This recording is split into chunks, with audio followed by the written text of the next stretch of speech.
बोलायचं नव्हतं तरी. फडणवीसांचा फोन झाला त्यात काय मी काय आपल्या पोटात काव काही ठेवत नाही आपण. त्याने रात्री 3 वाजता केला, मी 1 वाजता घेतला आणि म्हणलं मग त्यांचं नाही जुळायचं आपल्याला नाही म्हणले बोलात लागला. देवेंद्र फडणवीसांचा रात्री 3 वाजता फोन आला होता असं मनोज जरांगेंनी म्हटलंय. जरांगेंनी 48 पैकी एकही उमेदवार निवडून येऊ देणार नाही असा इशारा दिला होता. त्यावरच पुन्हा बोलताना फडणवीसांचा त्यानंतर फोन आला होता असं जरांगे म्हणाले. रात्री 3 वाजता दोघांमध्ये काय बोलणं झालं ऐका. समुद्रासारखा खेळ आहे तिथं कोणी ऐकून घेत नाही. वडवणीत काही दिवसापूर्वी तुमची सभा झाली होती. त्या सभेमध्ये तुम्ही जर देवेंद्र फडणवीस यांनी तुमच्या विरोधातले कट कारस्थान थांबवले नाही तर 48 पैकी एकही उमेदवार निवडून येऊ देणार नाही असं तुम्ही म्हटलं होतं. तर ती भूमिका तुमची कायम आहे का? ते म्हणले मी काय सगळे मागे घ्यायला लागलो. त्याच्यावर त्यांनी फोन करून सांगितलं ना, बोलले ना ते माझ्याशी परत बोलायचं नव्हतं तरी. फडणवीसांचा फोन झाला त्यात काय मी काय आपल्या पोटात काव काही ठेवत नाही आपण. त्याने रात्री 3 वाजता केला, मी 1 वाजता घेतला आणि म्हणलं मग त्यांचं नाही जुळायचं आपल्याला नाही म्हणले बोलात लागलं. त्यांचे लोक येऊन बसले, त्यांनी सांगितलं होतं की तिथून पुढं काय होणार नाही, बीडचं असं होईल, बीडचं एसपीला बोलतोय, कोणत्या नांदेडचं एसपी, जालन्याचे एसपीला लय त्रास दिलेत, खूप पोरांनाही झालं नाही होणार म्हणे. काय झालेलं मी कशाला करत पुन्हा चालण्यात सुरूच आहे. याचा अर्थ एकीकडून गोड बोलायचं आणि दुसरीकडून मराठीत वेळ दाखवायचा आणि मराठी संपवायचे असंच दिसतंय मला. आपल्याच बांधवांनी कुणीतरी विचारलं होतं की इकडे जी शिकवरती गुन्हे दाखल सुरू आहे, एकीकडून सांगायचं आता काही होणार नाही बाबा, कशाला हे करायचं ते करायचं. हे बघा समाजाची भूमिका, मी मात्र समाजाच्या बाजूने. 24ला काही होऊ शकते, 24ला बैठक टार्गेट केलं जातं. तुमचे सहकारी आहेत त्यांची सुद्धा चौकशी सुरू आहे. यामध्ये कशा स्वरूपात पाहताय? बीड जिल्ह्यात सगळ्यात त्याचा परिणाम पाहायला मिळतो. माझ्या समाजाविषयी असणारा देश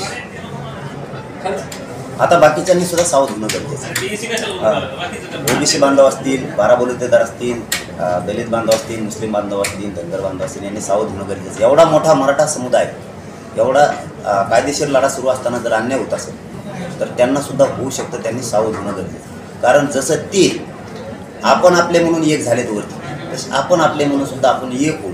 आपल्या जनतेसाठी न्याय देण्यासाठी लढणं गरजेचं आहे. कारण ही द्वेष इतका भयानक आहे मराठा समाजाविषयीचा. गृहमंत्री माझ्या मतानं जाणून बुजून काढतात. एकीकडून मला सांगायचं आता होणार नाही, दुसरीकडून मुख्यमंत्री साहेबांनी प्रेस घेऊन सांगायचं आता गुन्हे मागं घेतले, आणि तिसऱ्या बाजूनं पुन्हा पोलिसांचं नाव घ्यायचं की पोलीस करायले, आम्ही नाही करायला.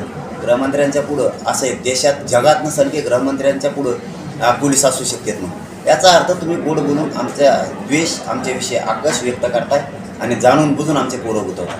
JCB म्हणजे काय मोठा गोष्ट, त्यांची JCB, त्यांचेच फुलं, त्यांचेच ते डिझेल टाकी, ते लोक, त्यांची मागणी, त्यांची लोक, रस्ता त्यांचा आड तिथं, ते तुम्हाला काय नाही मुंबईत बसून तुम्हाला काय मागितलं?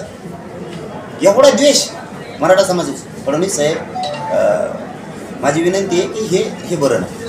असं खूप वेळेस झालं, हे जाणून बुजून मराठा समाजाचे कार्यक्रम होऊ द्यायचे नाहीत. म्हणजे आदर्श आचारसंहितेच्या अगोदर सुद्धा. परंतु न्यायदेवतेनं आम्हाला वेळोवेळी न्याय दिला आहे. असं 5-6 वेळेस पाठीमागंही झालं, परंतु न्यायदेवतेनं खरंच न्याय दिला. ही भूमिका सरकारची पाहिजे, कारण पालकत्व हे सरकारनं स्वीकारले आहे.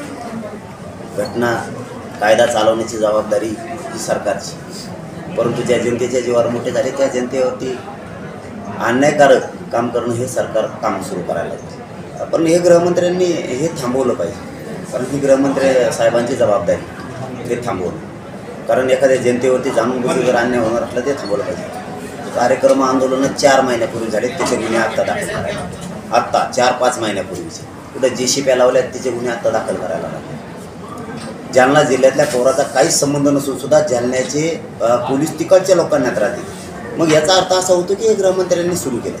गृहमंत्री साहेबांनी आणखीन तरी जबाबदारीनं वागावं आणि त्यांनी गोरगरीब जनतेवर होणारा अन्याय थांबवला पाहिजे. माझ्या घराला तर याच्या नांदेडपासून नोटीस आल्या, सगळ्या घराला चिठ्ठील्या.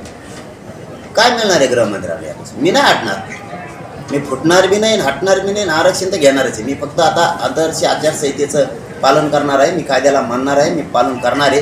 मी मात्र तुम्हाला सुख आता हे एवढं आचारसंहिता आदर्श संपुष्टच पुन्हा सुख आम्हाला कायद्यानं घटनेनं जे हत्यार दिलेले आंदोलन करण्याचं जनसळवळ की पुन्हा ताकदीनं उभा राहणार. मी हटणार नाही. तुम्हाला कोणत्या जेलला टाका, मी मराठ्यांना न्याय दिल्याशिवाय